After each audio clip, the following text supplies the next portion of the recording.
નમસ્કાર, હું છું તુષાર વસિયા. આપ જોઈ રહ્યા છો સ્વમાન. બગદાણામાં 29 ડિસેમ્બરના રોજ નવનીત બાલદિયા નામના કોળી સમાજના આગેવાન પર જીવલેણ હુમલો થયો.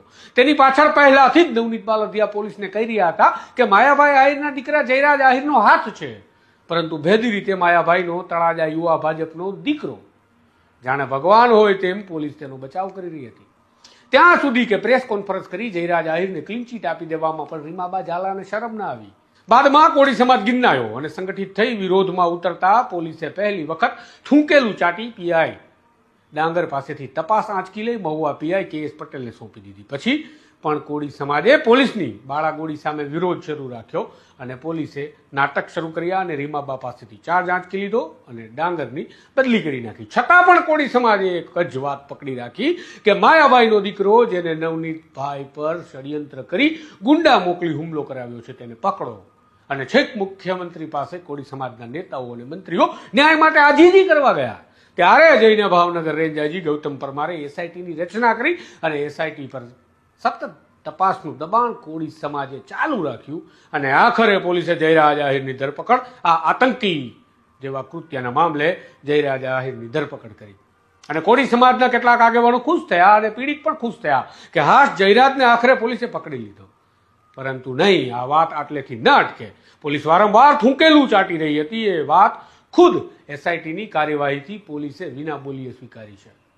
એસઆઈટીએ જયરાજ આહિર સહિતના વધારાના આરોપી પકડ્યા. એ સૂચવે છે કે પહેલા બગદાણા પીઆઈ ડાંગર, મહુવા પીઆઈ કે.એસ. પટેલ અને ડીવાયએસપી રીમાબા ઝાલાએ કોઈને કોઈ રીતે જયરાજ આહિર સહિતના આરોપીને છાવર્યા હતા અને માટે જ કોળી સમાજને છેતરવામાં આવ્યા તેવું કહી શકાય.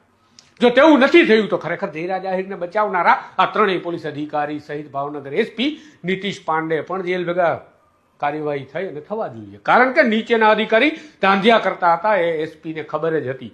જો ન હતી તો શા માટે પીઆઈ ડાંગરની બદલી કરી, શા માટે ડીવાયએસપીનો ચાર્જ આંચકી લીધો? એટલે એસપીને પણ ખબર જ હોવી જોઈએ કે તેની પોલીસ શું ધાંધિયા કરી ગંભીર ગુનામાં આરોપી જયરાજ આહિરને છાવરી રહી છે.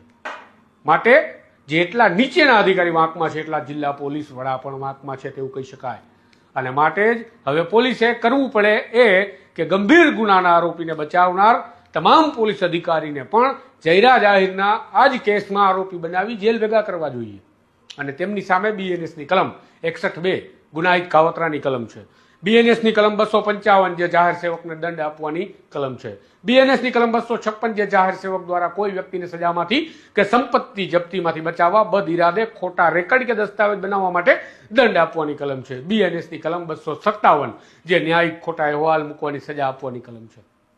બીએનએસની કલમ 259 જે સરકારી કર્મચારીને જાણી જોઈને આરોપીને બચાવવા માટે મદદ કરવાની સજા આપવાની કલમ છે. આ બધી કલમો લગાડી આ તમામ જવાબદાર પોલીસ અધિકારીને જેલ ભેગા કરવા જોઈએ.